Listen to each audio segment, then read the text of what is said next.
Assalamualaikum warahmatullahi wabarakatuh. Salam kebajikan, Om Swastiastu, Namo Buddhaya, salam sejahtera bagi kita semua.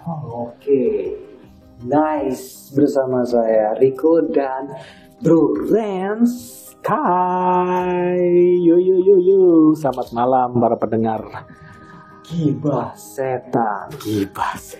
Nah, kita biasanya kan gibahin orang-orang ya kak. Kalau nggak teman ya orang-orang sekitar ya. Sekarang kita gibahin setan. Nah, kapan lagi kita gibahin setan? Iya.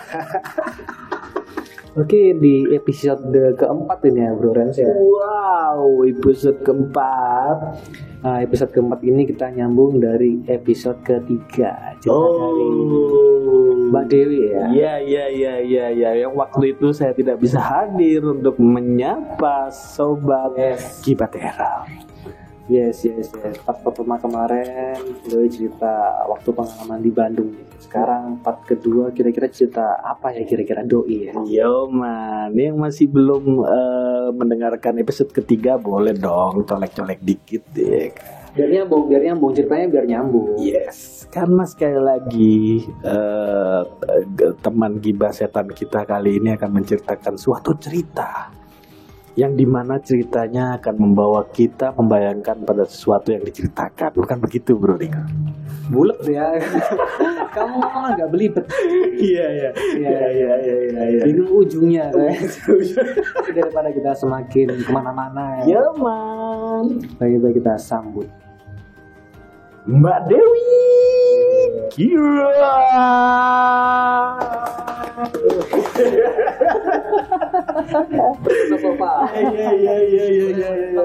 Semangatnya boleh. Apa kabar Mbakku? Hai. Aduh. Ya keras ini, mic-nya murah. Baik, kabar baik. Alhamdulillah. Alhamdulillah. Gimana Mbak? Selain kabar baik, ada punya kabar-kabar cerita untuk sobat gibah malam ini tidak? Kita butuh asupan yang lebih horor dari part pertama nih. Waduh, PR nih kayaknya. Kita ngasih PR narasumber dan dan tentunya akan menjadi satu hiburan sendiri lah buat teman-teman gibah setan malam ini. Jadi itu ya. Iya dong. Misteri, tetap misteri. Tetap misteri. Nggak melanjutkan kata-kata aku, biar misteri. Ya. Misteri. Blunder itu. Ada.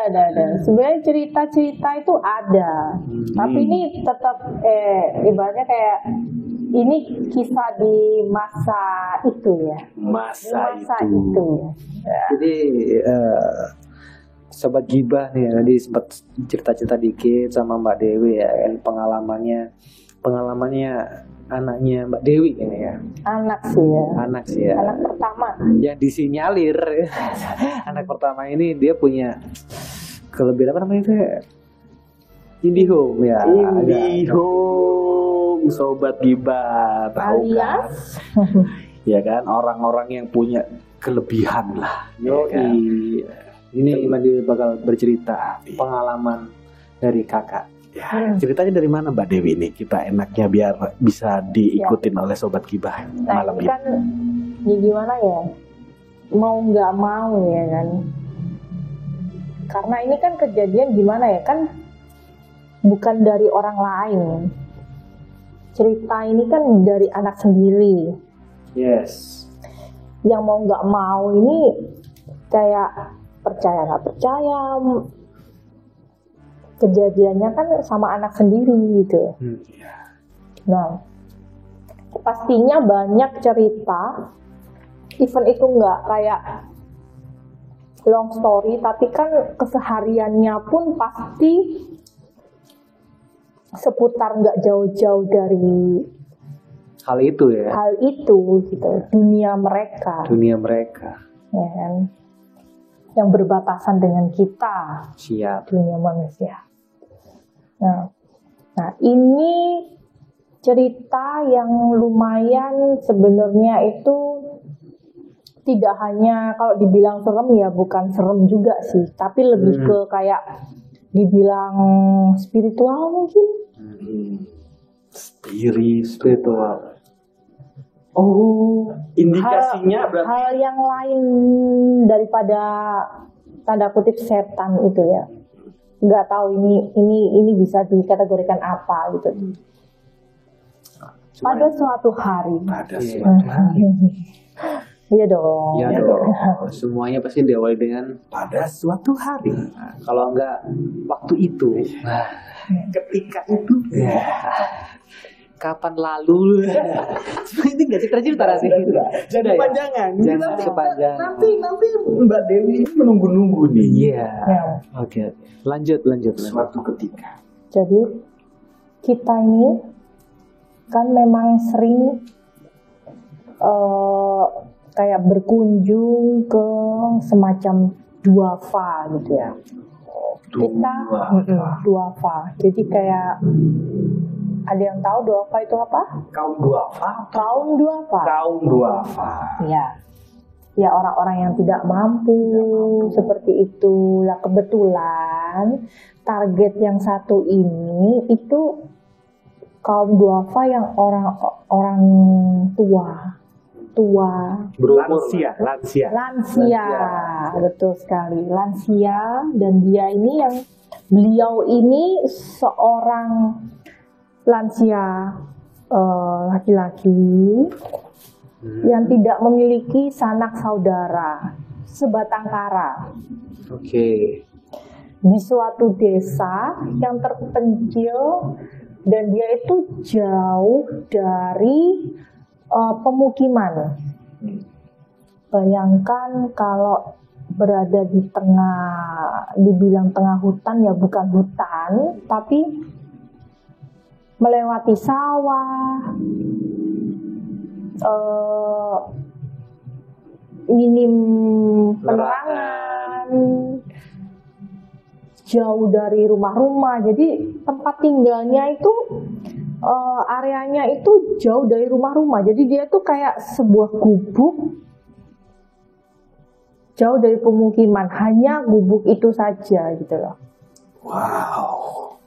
Ternyata cukup Itu pun menyekap ya. Itu pun kita baru tahu kalau ternyata tempat tinggalnya itu seperti itu dan di lokasi yang sebegitu jauh dari pemukiman Penduduk ya. Dia sebatang kara, nggak ada pasangan, tidak ada istri. Memang dia itu Ya sendiri aja, tidak pernah menikah, nggak punya anak. Oh, ada ya. Ada, lah ternyata ada gitu loh. Ternyata apa yang tidak mungkin, yang kita berpikir itu tidak mungkin, itu Mungkin. ada gitu loh. Kenapa kita menargetkan beliau dan kita harus ke sana? Karena memang itu pun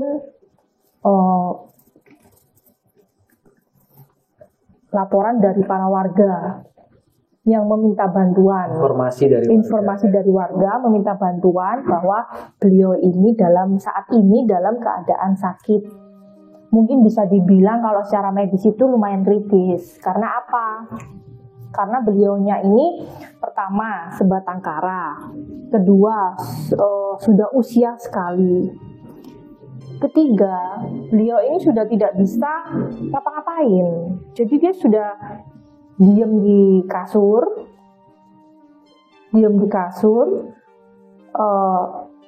sudah mulai sulit, jarang berbicara.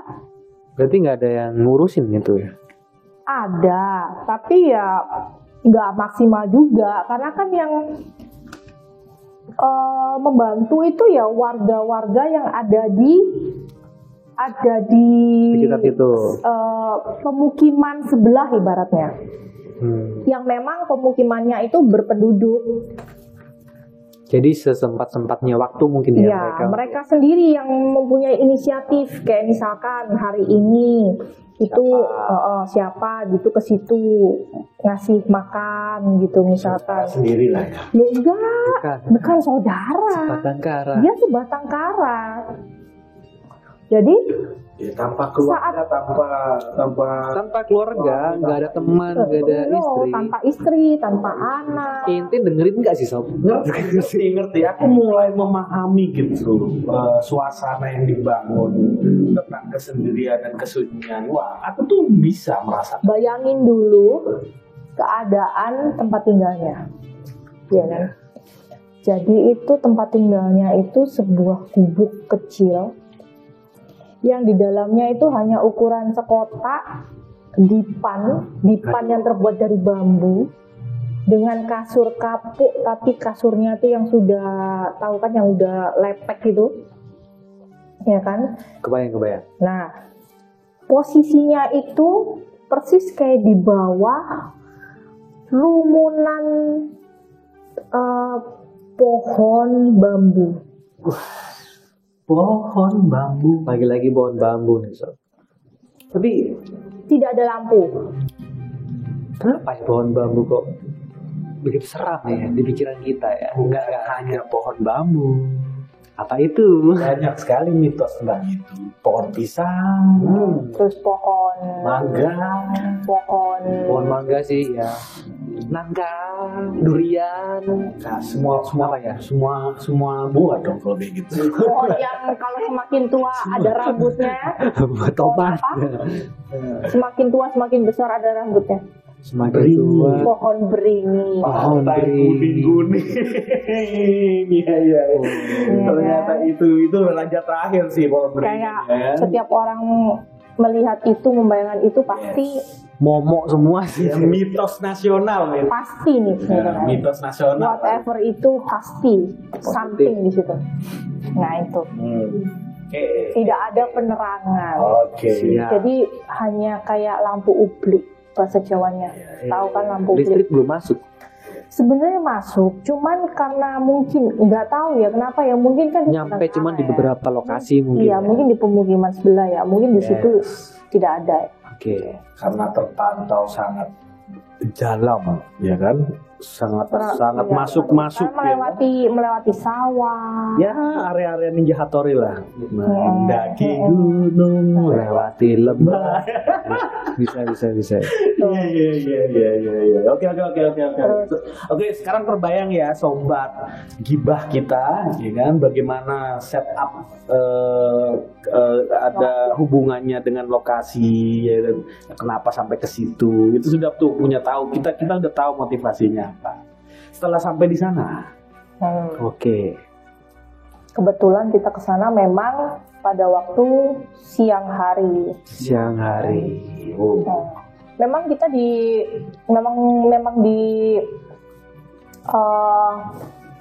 memang disarankan kalau ke situ jangan melewati maghrib. Oh, sudah ada aturan tak tertulis lah ya dari orang-orang lokal. Karena memang ya karena kondisi itu tadi, penerangan. Gelap ya? Iya, terus dikhawatirkannya kan karena kita melewati sawah-sawah segala macem, jalanannya pun juga kurang, ya kan? Jalanannya itu kurang oke untuk dilewatin mobil. Jadi lebih baik siang hari saat terang gitu. Oke.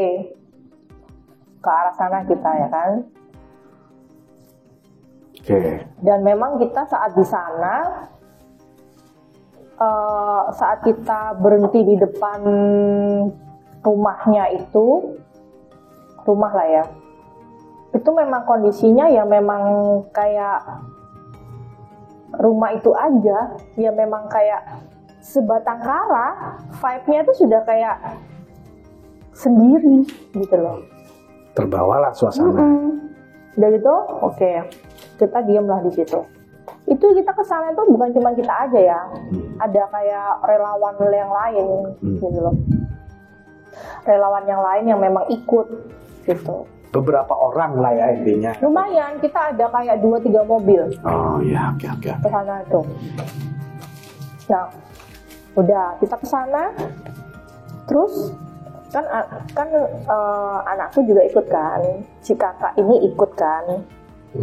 Memang sengaja aku ajak kalau acara-acara seperti kayak kita untuk bakti sosial lagi. Bakti sosial untuk duafa itu memang sengaja aku ajak supaya mereka itu tahu, oh begini, tahu tentang kehidupan. Oh ada ya orang yang di bawah kita, oh ada ya orang yang begini gitu loh. Nah seperti itu. Melatih rasa lah ya. Iya, betul. Rasa bersyukur, rasa tetap mensyukuri sesuatu. Nah, kita ke sana. Okay. Setelah itu kita turun semua, tapi kita nggak langsung masuk semuanya itu. Kita masih di depan, karena baru nyampe. Ya kita masih yang kayak merasakan vibe-nya, kita lihat sekitar, oh seperti ini, segala macam. Sampai akhirnya kita ini, kakak terutama ya, dia itu berucap, "Mi, kok baunya wangi ya?" Gitu. Itu di depan area rumah, di depan teras. Jadi di jalannya posisi di depan terasnya. Ya sudah masuk hamparan rumah lah. Area rumah lah ya. Di area situ, di sekitar situ. Enggak, lebih ke titik itu. Bau wangi gitu loh. Lah bau wanginya ini dari mulai bau wanginya kayak wangi kembang. Kalau kita nyekar tuh kan bau wanginya kayak gitu. Sampai ke wangi pandan. Lah, ini tuh ada ininya, ada tahapnya dari wangi bunga sampai ke wangi pandan itu. Sebentar.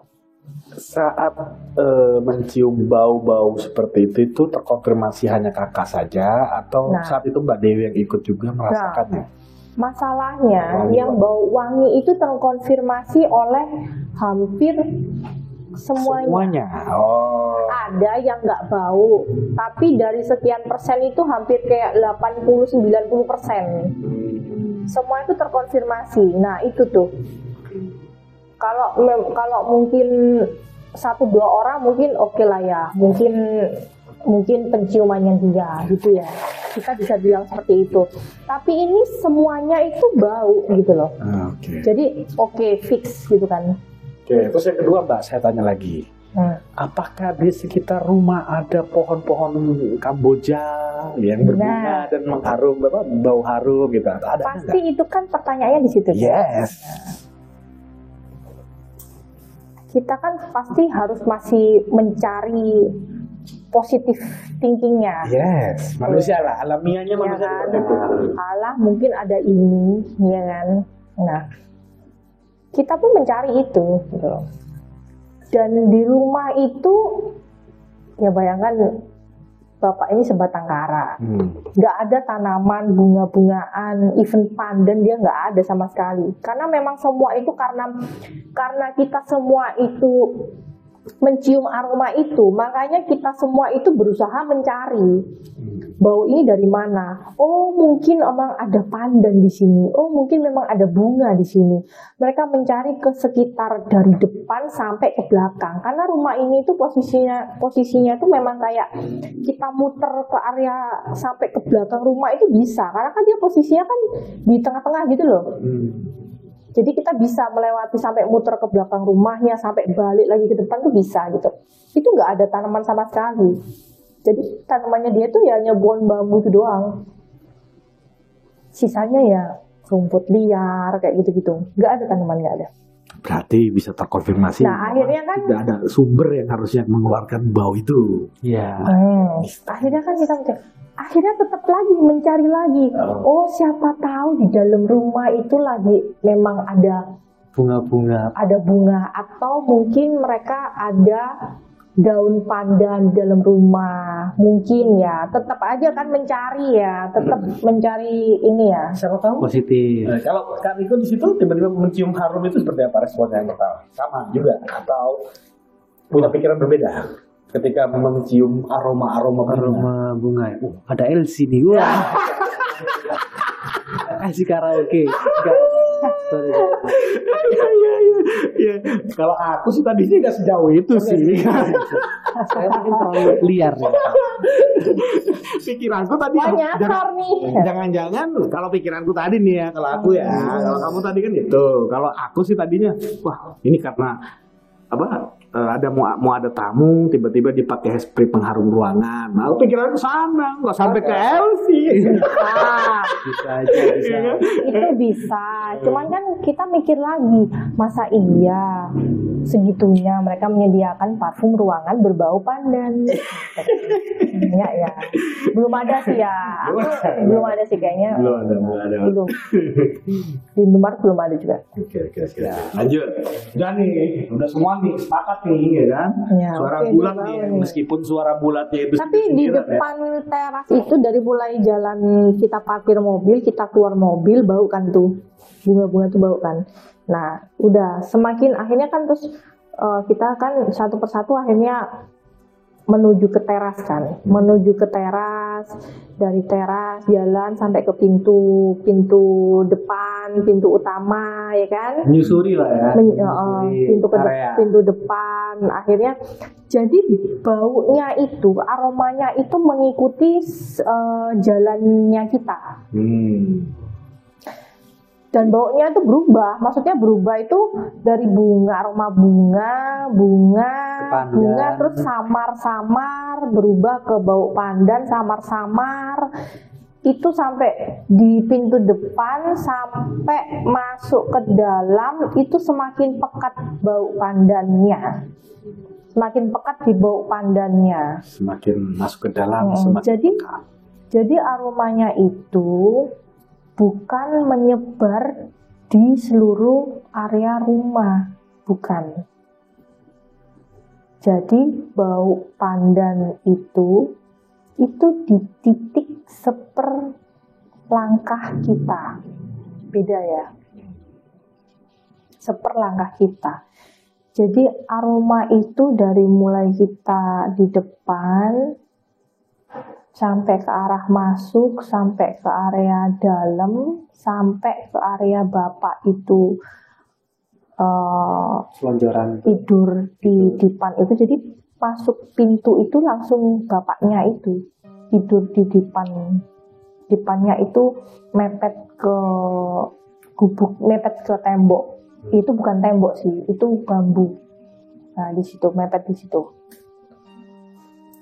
Area bau pandan itu semakin pekat di titik itu gitu loh, dan itu semua mengkonfirmasi gitu loh. Nah akhirnya oke, ini apa ya gitu. Saat di dalam bau pandan pekat, di luar baunya hilang. Jadi bau itu mengikuti gitu loh, mengikuti perjalanan kita sampai ke dalam. Lah terus oke, ayo masuk. Lah, si kakak ini, anakku ini, kakak ini nggak mau ikut masuk. Ya apa tuh? Ya pertama mungkin ya wajar lah ya untuk anak seusia kakak, usia remaja yang sebenarnya walaupun dia bisa melihat tanda kutip, tapi kan bagi dia itu hal yang baru. Hal yang baru pertama kali juga yang dia tahu gitu loh. dia lihat ya. Yang dia lihat, dia tahu dulu dong. Karena kan itu mulai dari aroma dulu. Ya kan? Oh ini bukan mendeteksi tentang keprihatinan tadi ya, tapi mendeteksi. Kan pasti dari luar. Jadi aromanya dulu. Enggak, yang membuat kakak itu memutuskan untuk tidak masuk, ya kan? Kalau aku mendengar feelingnya sudah lebih di feeling ya, sobat. Feelingnya sudah kayaknya kakak jangan masuk deh. Kayak ada rasa awal yang dia rasakan tuh, ada rasa yang jangan deh, nggak siap untuk melihat. Nah, akhirnya kan aku tanya, kenapa kak? Udah masuk aja. Nggak mau beneran masuk ke dalam rumah. Oke, ya namanya kita orang awam, mungkin kita yang nggak bisa melihat ya kan. Kita juga ada dong rasa penasaran, kepo ya kan. Kenapa? Apa sih? Kita ingin, ibaratnya kayak kita ingin diterjemahkan secara verbal dari apa yang kamu lihat kan gitu. Versinya dia gitu kan. Oke deh, kalau nggak mau masuk ke dalam dari luar kan di pintu masuk. Jadi pintu masuknya dia, gubuknya dia itu sebelahnya itu jendela yang cuman bukan kaca ya karena gubuk ya. Jadi jendela itu yang cuman silang ada bambu juga gitu loh. Jadi menutup jendela itu hanya bambu yang dipaku-paku gitu loh. Nah, otomatis bisa melihat kan Tanpa korden ya. tanpa korden, bener-bener segubuk itu, bayangin. Udah, terus kita lihat dari luar deh gitu, supaya kita tahu gitu. Akhirnya ya udah coba pelan-pelan. Oke. Akhirnya ya udah pelan-pelan. Itu pun loh kakak loh deg-degan. Kenapa harus deg-degan gitu nggak? Akhirnya ya nggak apa-apa. Rasanya feelingnya kakak itu kayak ini sesuatu yang bukan menyeramkan. Bukan sesuatu yang menyeramkan, tapi lebih ke kayak ke hati itu gimana gitu loh. Sulit untuk diungkapkan. Sulit nih. Nah, akhirnya oke, sampai di jendela. Karena mami kepengen tahu kenapa dan apakah itu, kan gitu. Penasaran Mas ya. Akhirnya saat di jendela kakak mencoba untuk ngintip ya, melihat, ngintip. Nengok. Dia nggak berani langsung melihat ke arah depan. Dia tuh langsung melihatnya itu memulainya dari bawah, dari tanah. Karena kan lantainya tanah kan. Dia tuh melihatnya mulainya dari tanah, dari bawah. Karena dia memang udah feeling ya. Aku rasa kayaknya ya anak-anak atau orang yang dalam tanda kutip bisa melihat atau yang indigo itu kayaknya udah terini sendiri gitu loh. Ada nggak? Kayak kedetek sendiri gitu loh, kayak udah scan otomatis zaman kayak misalkan kayak sudah ada alarmnya gitu loh, kayak ini kayaknya harus gini dulu deh, ini harus gini dulu, ini harus gini. Sudah bisa mengambil keputusan.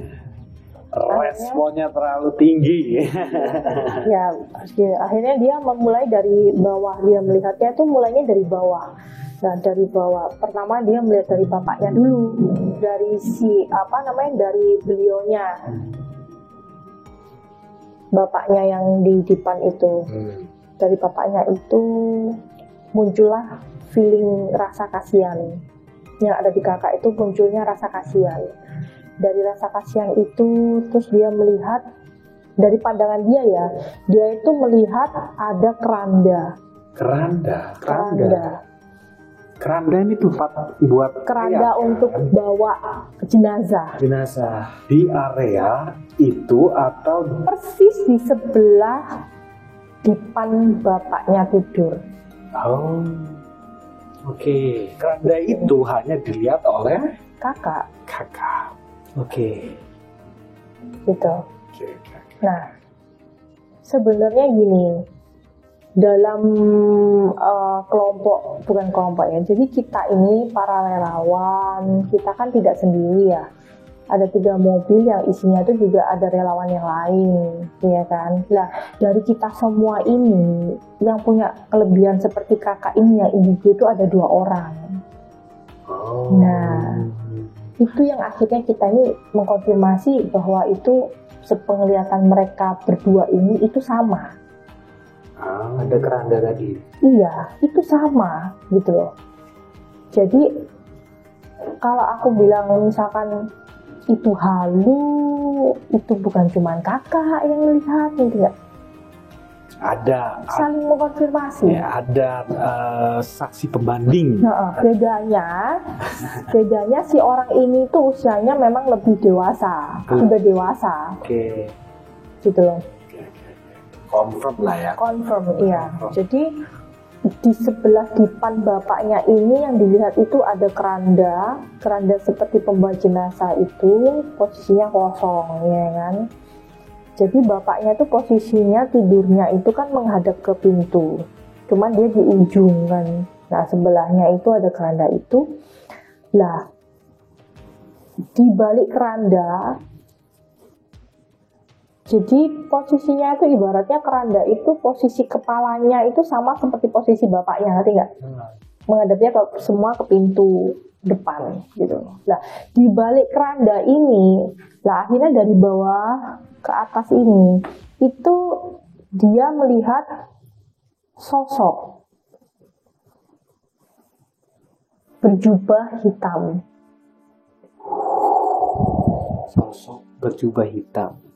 Bayangkan Kibah Setan, kita melihat sosok malaikat belum bukan malaikat, berjubah hitam itu udah kayak malaikat pencabut nyawa, boy. Ya, bisa jadi. Ya, kalau di komik-komik tuh gitu tuh literasinya ya, setahu aku. Game-game anak-anak itu berjubah ya, tinggal pakai apanya itu sabitnya. Nah, kartu-kartu tarot juga bergambar begitu kan. Masuk akal. Berjubah hitam. Berjubah hitam. Akhirnya kakak itu ada rasa kayak takut. Takutnya itu bukan takut yang takut karena itu setan, enggak. Justru takutnya itu lebih ke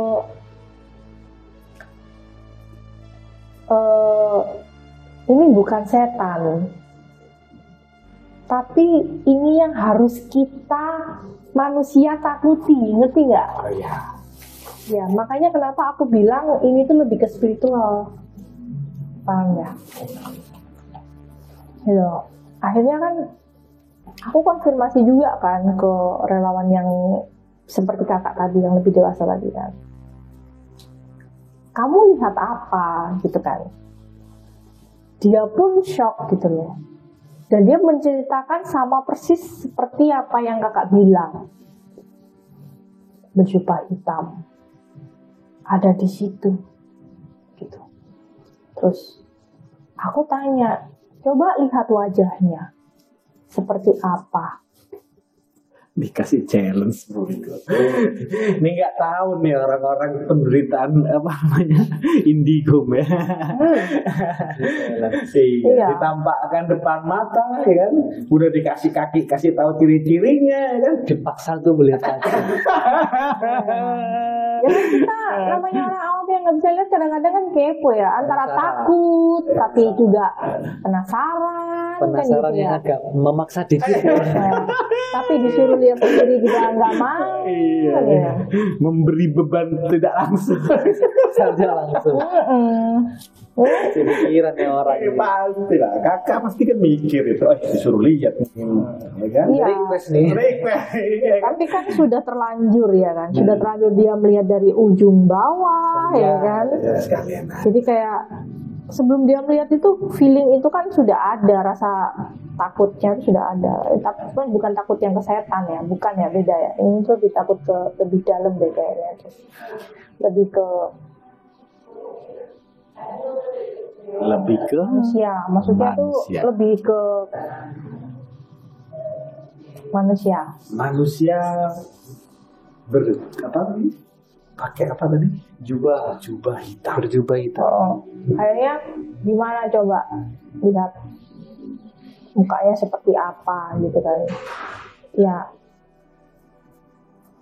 nggak kelihatan mukanya. Nggak, semakin difokuskan itu semakin nggak bisa. Semakin ngeblur. Yang muncul dia itu bisa memahami bahwa menjelaskan ke aku tuh kita itu nggak bisa nih ngelihat wajahnya dan memang tidak bisa dan tidak diperbolehkan. Pemahamannya dia seperti itu. Ya. Entah itu dia itu kok bisa berkata seperti itu ya untuk seusia kakak itu ya.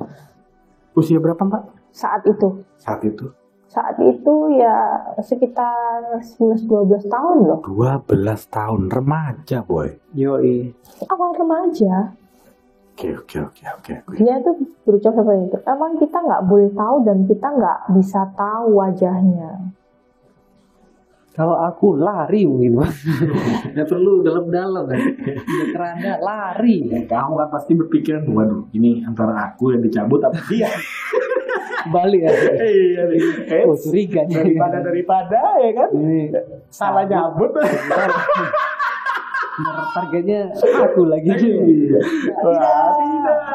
Awalnya kita nggak tahu itu apa, siapa, Ngapain? sosok apa, itu nggak tahu.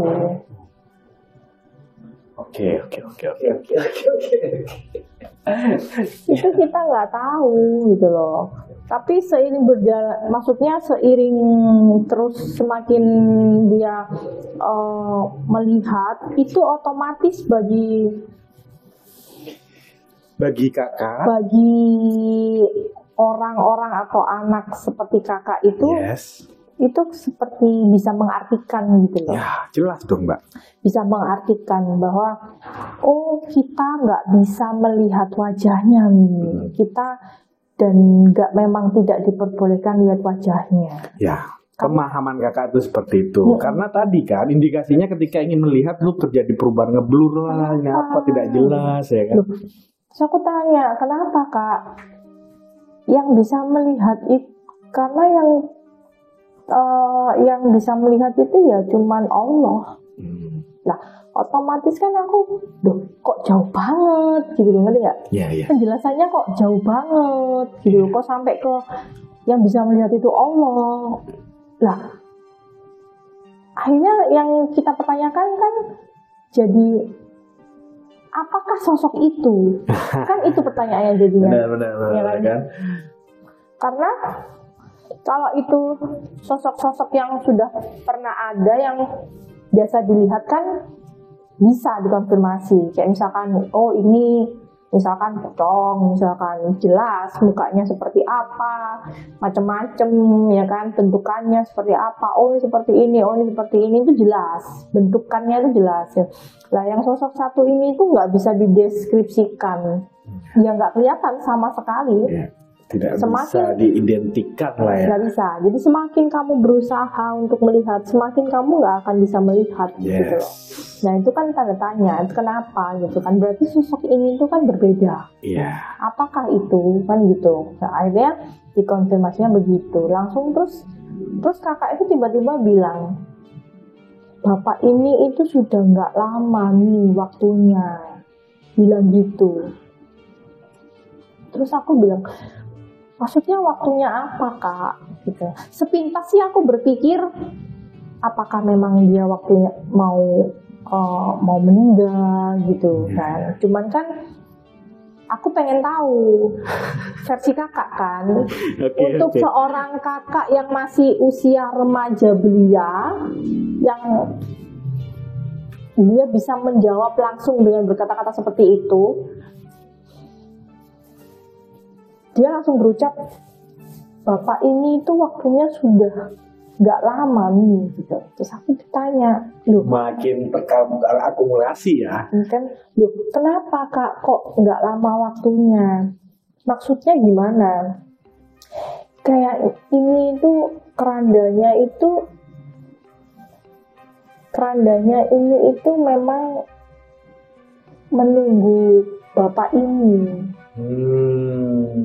Jadi tinggal memang disiapkan untuk bapak itu. Jadi hanya keranda ini itu sudah ada di sini beberapa hari.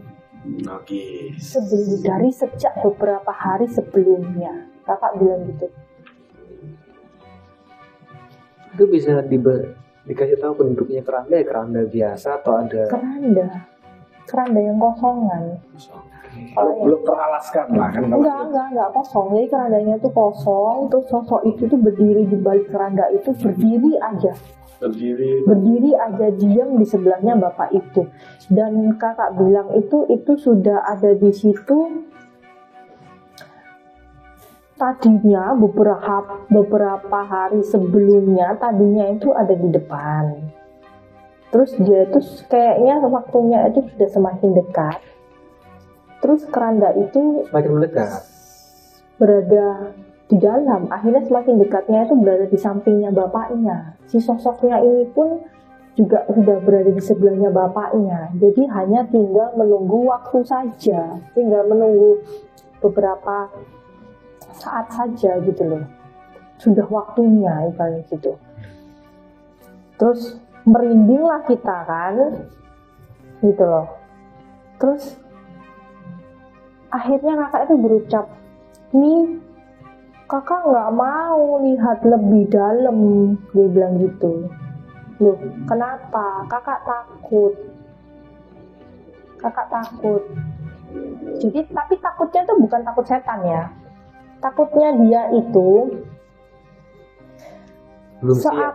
seakan dia itu bisa melihat kelanjutan manusia ini berakhirnya di mana, bagaimana. Nah itu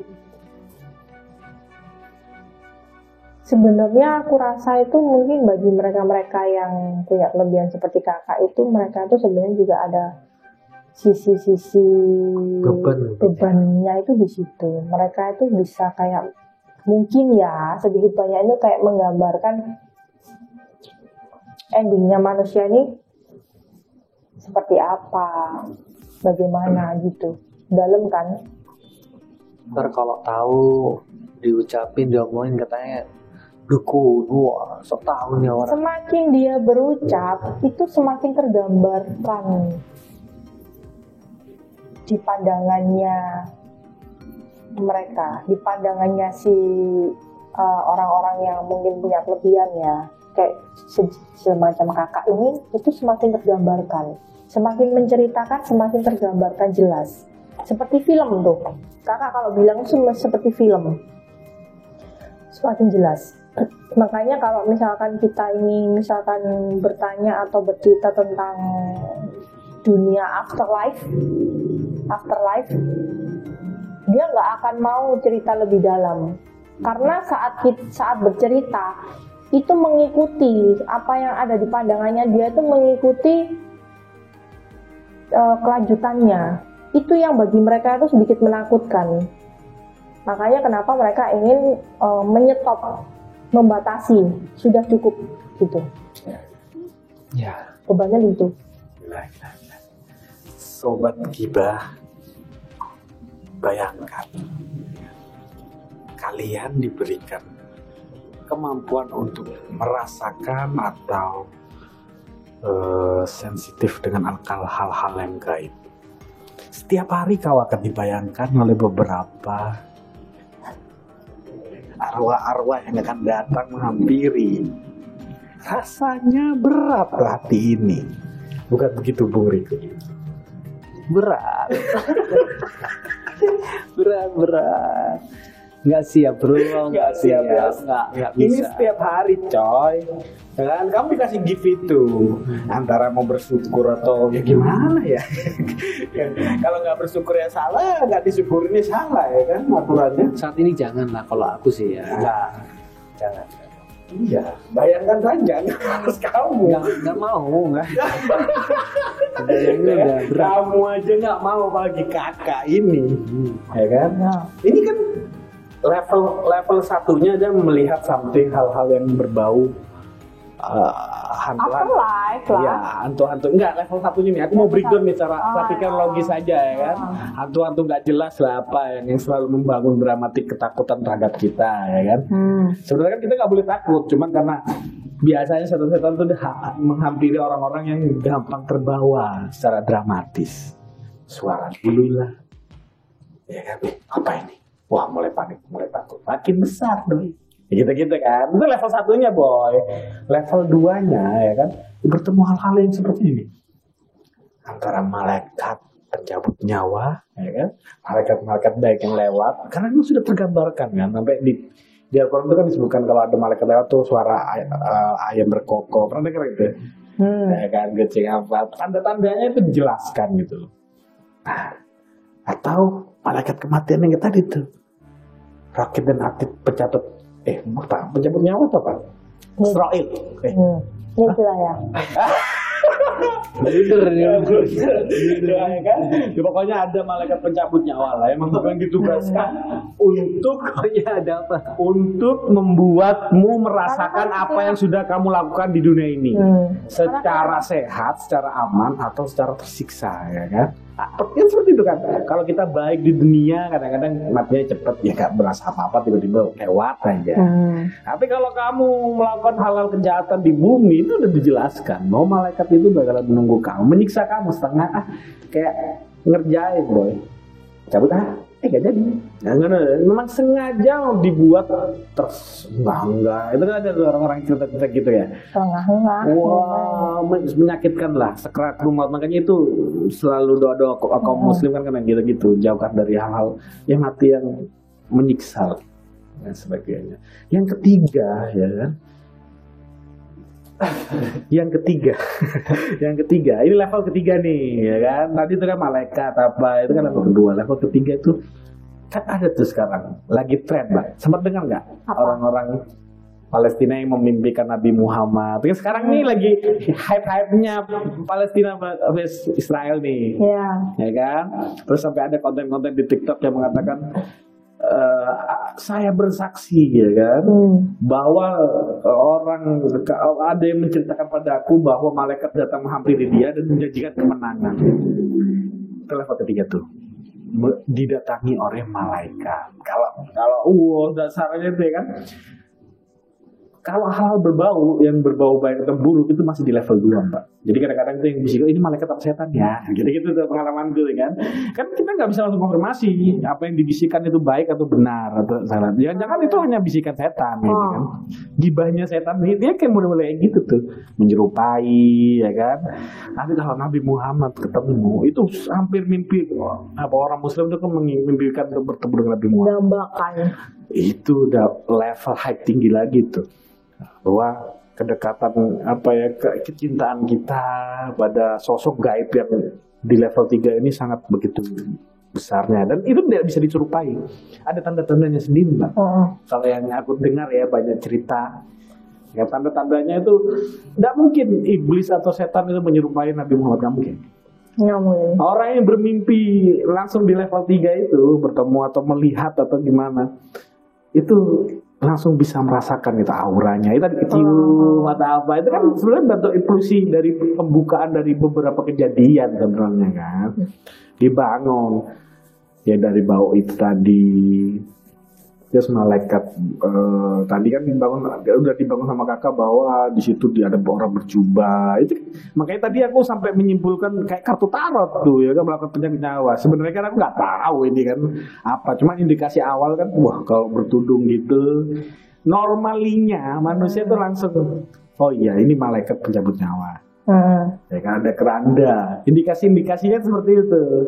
Ya kan penjabaran identiknya kalau kita memahami dari cerita itu. Jadi secara cerita yang diceritakan oleh kakak, kalau secara analogi cerita itu logis. Menurut aku ya Bro Rick, logis karena tanda-tanda itu bisa ya tadi. Dia menjabarkan rasa takutnya tidak setakut dia bertemu dengan something hal yang menakutkan, beda. Takutnya tuh lebih ke respect lah boy. Iya. Segan lah. Kalau kita ketemu orang segan. Gak bisa Mami, gak bisa kita itu melihat wajahnya. Dia lo sampai ngucap hanya Allah yang bisa lihat wajahnya. Itu pertanda selanjutnya. Kenapa kok bisa ngomong kayak gitu loh?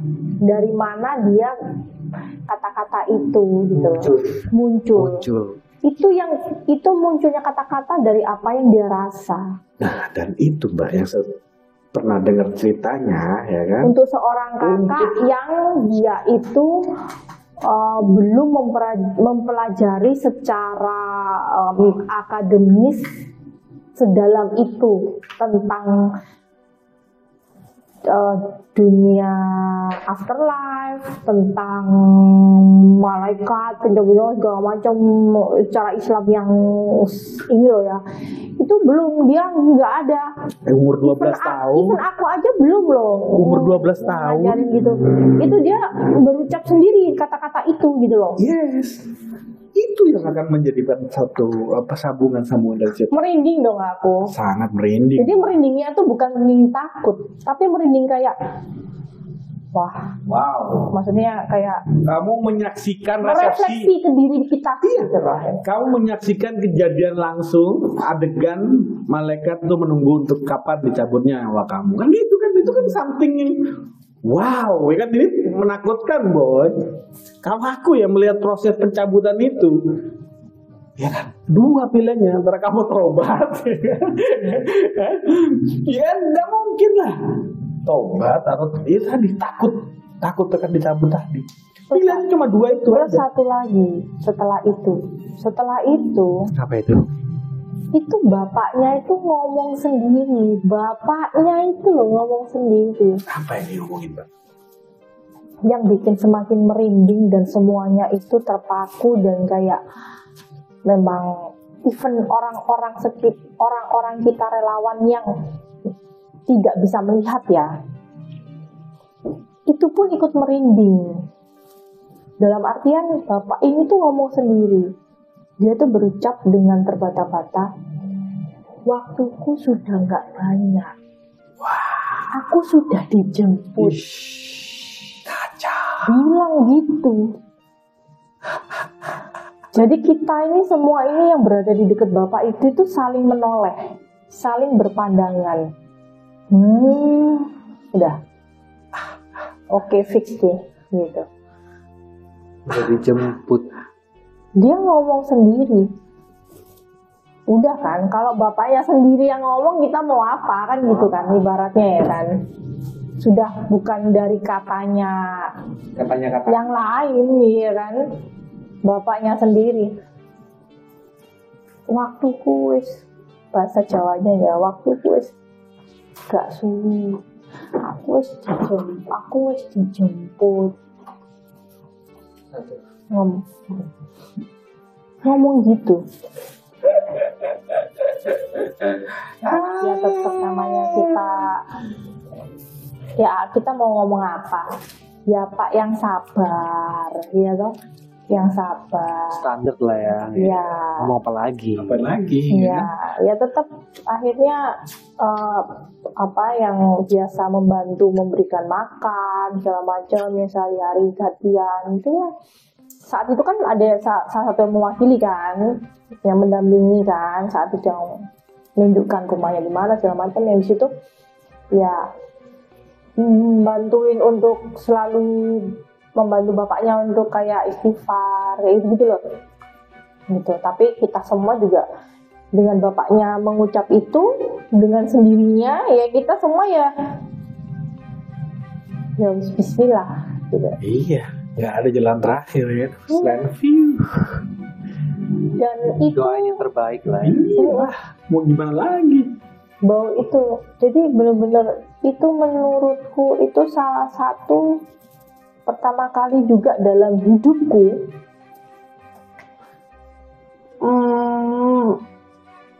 merasakan dalam momen seperti itu gitu loh. Itu first time sih buat aku. Kayak Vibe-nya kayak gitu ya. Gitu ya. Wah, gitu ya. By moment lagi, boy. Momennya ini, momen-momen yang ya tadi benar spiritual, coy. Jadi itunya menurutku apa ya arahnya ya? Spiritual sih menurutku. Iya dong. Ya itu juga akhirnya kan juga sebenarnya itu pengalaman juga, pelajaran juga bagi kita yang ada di situ ya kan, bahwa oh ini loh seperti ini ya. Jadi vibe rasa itu langsung dimunculkan, langsung kita rasain saat itu gitu. Sudah selesai sih ibaratnya. Nah, Gimana Bu?